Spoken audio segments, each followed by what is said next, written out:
O Cruzeiro estará em campo amanhã. O Cruzeiro na Copa Sul-Americana para buscar recuperação, também já pressionado pelo desempenho dos últimos jogos. Como chega o Cruzeiro para enfrentar o Mushukruna? Aliás, daqui a pouquinho vamos contar um pouquinho da história. Eu confesso a vocês que até o sorteio da Sul-Americana nunca tinha ouvido falar no Mushukruna, adversário do Cruzeiro amanhã. Já já vamos ter informações com o Lucas Sanches do adversário, quando chega, se já chegou. E a história, né? Que time é esse? O Mushukruna lá do... E é o líder do grupo, viu? Não é bobo não, é o líder do grupo do Cruzeiro. Como vai o Cruzeirão para vencer amanhã, hein? Tô botando fé pro Cruzeirão vencer. Quem tem as informações do cabuloso, o estrelado aqui no Rádio Esportes, é o Rubens Júnior. Boa tarde, Rubinho. Boa tarde para você, Thiago, Alexandre Simões, Nath Fiuza, para quem nos acompanha aqui no Rádio Esportes da Itatiaia, confirmando meio-dia com 26 minutos, Thiago, a chave totalmente virada, inclusive com relação aos erros, né, de arbitragem, e o Cruzeiro tentando escrever uma história nova, né, depois de resultados ruins, como foi na estreia da Copa Sul-Americana contra a União Santa Fé na Argentina. Aí tem agora a necessidade do bom resultado contra o Mushukruna, até porque depois fecha, né, esses jogos de ida da fase de grupos contra o Palestino fora de casa. É o Cruzeiro que encerra a preparação agora à tarde na Toca. O treinamento previsto para as 4 horas. Teremos os portões fechados pro duelo de quinta-feira, pro duelo de amanhã.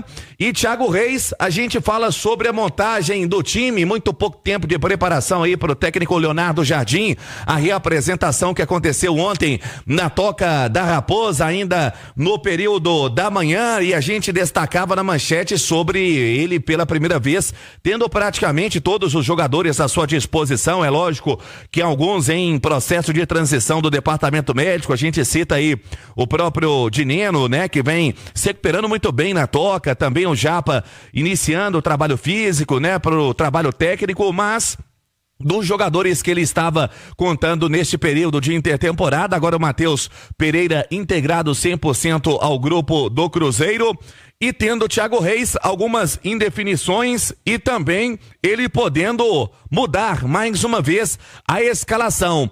A gente destaca que o Cruzeiro teve várias, né, formações neste início da temporada de 2025.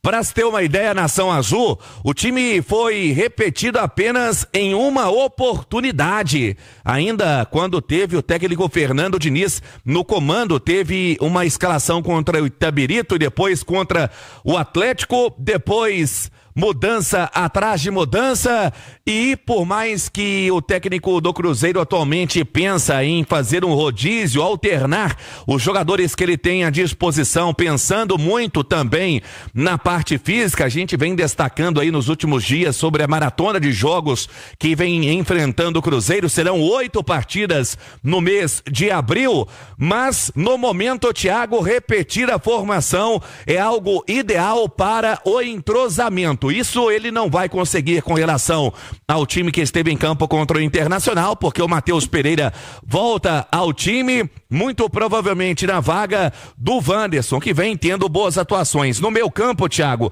o Romero segue como titular. Ele que havia ficado no banco pro Wallace contra a União Santa Fé, recuperou a condição de titular contra o Internacional, deve seguir fazendo essa função no meio campo, e na lateral esquerda muito provavelmente o Kaique também seguindo, e o Vidalba ficando como alternativa. No jogo passado contra o Internacional, o Marlon voltou a figurar em campo. Também é esse meio termo, Simões citava aqui na última semana o Marlon sendo esse meio termo, né, das opções que ele tem para lateral, tendo o Kaique um pouco mais avançado e tendo o Vidalba um pouco mais defensivo. O Marlon aparece como esse meio termo no Cruzeiro. Fato é, Thiago, Lucas Romero segue no meio campo.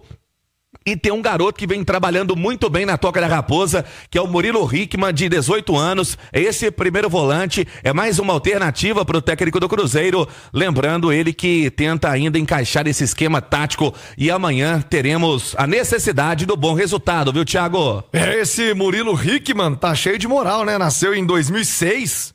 Ele é a grande novidade aí do Leonardo Jardim, já teve até o contrato antecipado, pediu a antecipação do contrato dele, o técnico Leonardo Jardim. Já tá renovado até 2028. Com antecipação de contrato. O Japa já foi sensação, o Tevez já foi, o Vitinho já foi, daqui a pouco eles trocam ele com reserva do Coritiba, do Juventude. Simões tá magoado. Não, mas é verdade, não faz o menor sentido, cara. Esse negócio, essa vinda do Gamarra pro Cruzeiro, isso é um negócio que não tem explicação. É sério. É um negócio que não tem explicação.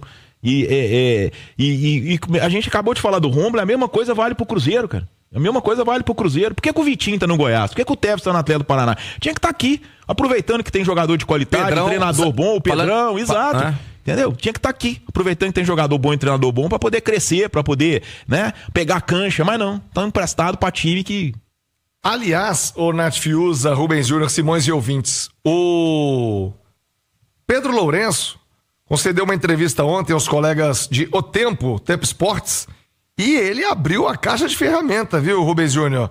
Falou que futebol é péssimo negócio, mexer com futebol, eu uso aquela expressão, Pedrinho, é difícil. Falou que é difícil, tá gastando muito dinheiro com o Cruzeiro e assumiu, viu, Nath Fiuza, que o Cruzeiro fez péssimas contratações. Falou que o Cruzeiro fez contratações ruins mesmo. Ele acha que a montagem de elenco não foi legal. Deu uma pedrada aí o Pedro Lourenço, hein, Nath? Deu uma pedrada o Pedrinho, mas você sabe que ouvir ele reconhecer isso já nesta temporada, eu acho que é um bom sinal, sabia, pro torcedor do Cruzeiro, porque a expectativa é que ano após ano, né, temporada após temporada, e o torcedor do Cruzeiro torce, e a gente também, para que esse tempo seja encurtado, né, para que ele aprenda logo as lições, para que essa experiência, essa maturidade na gestão, ela venha o quanto antes, mas se ele já está identificando isso no primeiro ano completo, né, à frente da SAF, no ano em que ele mais investiu de fato, se ele já está identificando esses erros, a expectativa é boa para as próximas temporadas. E se ele está identificando esses jogadores que ele contratou e que não deveriam ter vindo, e se ele percebe esse desequilíbrio no elenco, prova que a nossa análise também aqui não está equivocada, né, Thiago? Porque a gente vive falando que há jogadores nesse elenco, como o Gamarra, que não fazem sentido de vestir a camisa do Cruzeiro, que há um desequilíbrio, que há um cobertor curto, por exemplo, nas opções defensivas, num contraponto, por exemplo, com o que foi adquirido no mercado para o setor ofensivo. Então, que bom que ele tem percebido isso.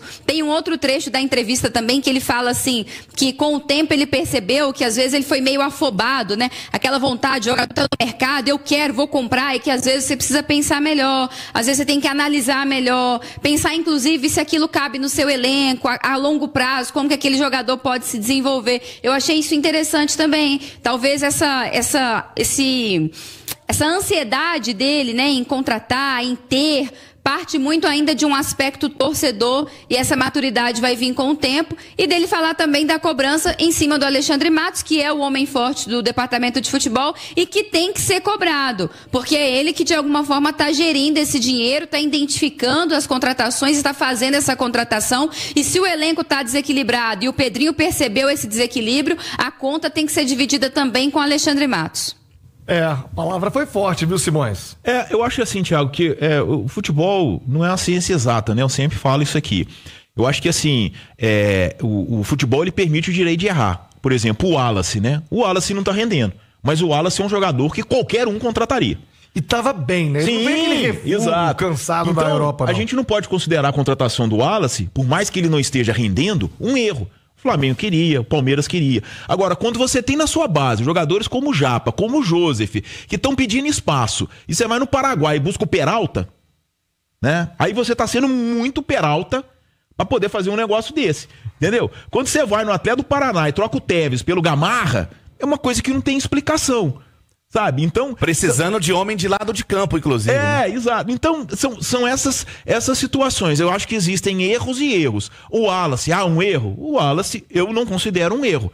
Eu considero que aconteceu alguma coisa no processo aí que transformou o Wallace num jogador que não conseguiu render no Cruzeiro. Mas todo mundo queria. Agora, Peralta, Gamarra, comprar o Vidalba, são algumas coisas, por mais que o Vidalba não comprometa, mas podia investir o dinheiro de outra maneira, sabe? Esse investimento todo no Gabigol. Com o Caio Jorge sendo Um cara que jogou demais, entendeu? Na reta final do ano passado. De repente você podia pegar esse dinheiro e investir no jogador de outra posição, sendo que você trouxe o Bolazzi, que joga centralizado também, e tem um Dineno que daqui a pouco volta. Aí você fica com 4 centroavantes e quando o zagueiro é expulso, tem que entrar o Gamarra.